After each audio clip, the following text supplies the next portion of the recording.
It is looks like Friday, 17th of March, which is St. Patrick's Day. One thing that we're hoping for, really hoping for, on a day like today, of course, the whole green situation, everybody remembers that from being a kid, is with these charts that we've got, man. And we always know where red is. We don't want to see that.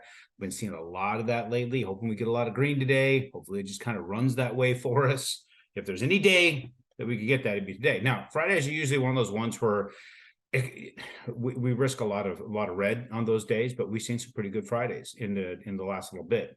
So this week, especially while I was gone, we had some massive volatility coming into the time that I was coming back, and then watching the volatility of the week. So interest rates are being published, interest rates are being made available to us. We're quite nasty, and the reason being that you're going to see probably a lot of difference between different lenders this week is because of when you're talking about lenders pricing things out and that kind of volatility, some might just hold off and not even throw out a rate at all.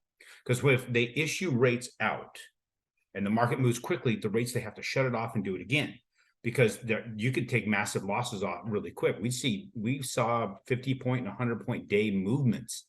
That's a significant loss if there was a lock that happened right in that little channel of trying to shut the rates off and then reissue at the same time that lock happened, because they got to honor that commitment. So in volatile times, you might see big differences between lenders, and you may choose to go with somebody else like, the rate was just so much better just because of the window. But then you got an inferior person to work with, because let's just be frank, guys, nobody's my team. There's nobody else out there that can do what my team does or can do, period. There's great guys out there. I'm not saying they're not awesome. They just don't have my team. So since they don't have my team, you're putting yourself at risk working with somebody who's just doing the best they can rather than the best at what they do, right? So there's a difference between best at the best you can versus the best at what you do. So let's talk about what's happened this last week. A lot of stuff, right? Big news, Silicon Valley Bank. Everybody should be familiar with that. Failure of a massive bank.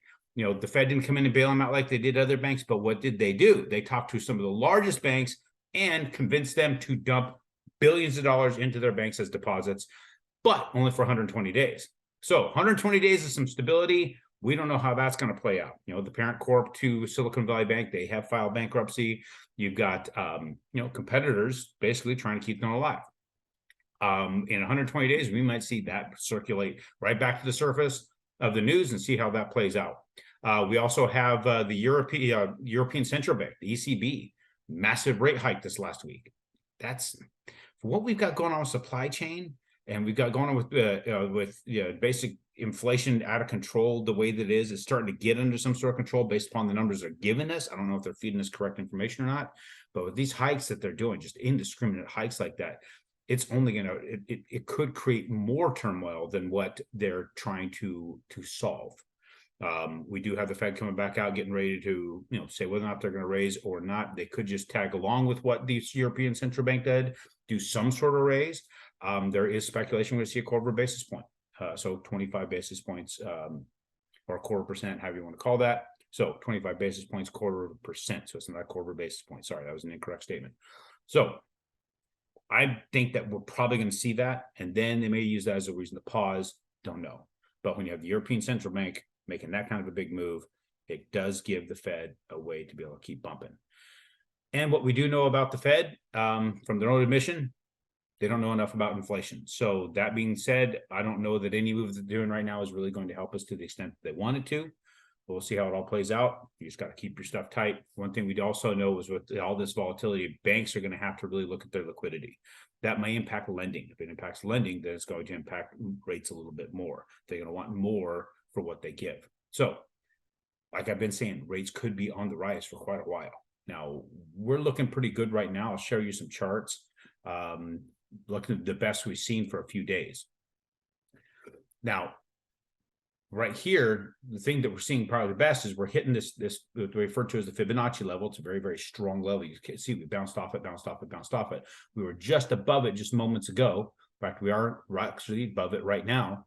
Whether or not we're going to stay there, it's hard to say. We also have the 200-day moving average above us that we're going to be bumping into that when we hit there. So if we do get above it, we're going to be in this little tiny channel. And as you can see, we've only been above that one time in the last little bit. And that one time did not give us a lot. So right when we got above that, pushed us right back below it, and we got well below all the moving averages, which act as a ceiling, which made it difficult for traders to decide whether or not they're going to buy above that, depending upon the news. The news that we'd had with respect to inflation was one of the reasons that they did purchase into that and purchase hard. But all that volatility, as you can see, hundreds, it was like 100, and I think it was 190 points or 170 points here of swing.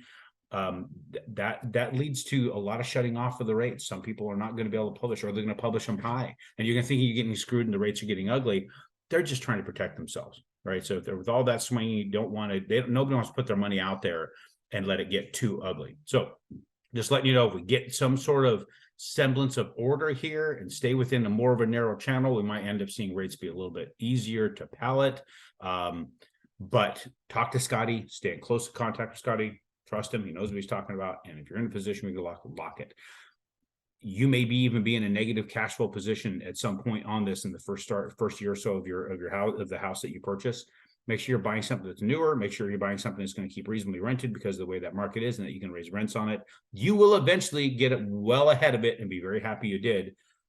But with the rates we have right now, this may be the lowest we get for some time. Lock that in, get your hands on it. Even if you're not cash flowing, it really hurts to not cash flow. Don't pay cash for a house. Put more down then. Go 50% down. Go 40% down. Go 30% down. Something like that. Paying cash, you're really risking not having opportunity to take advantage of leverage the way leverage does for you over the long haul. Appreciate you guys. Have an awesome weekend. And we'll talk to you again on Tuesday.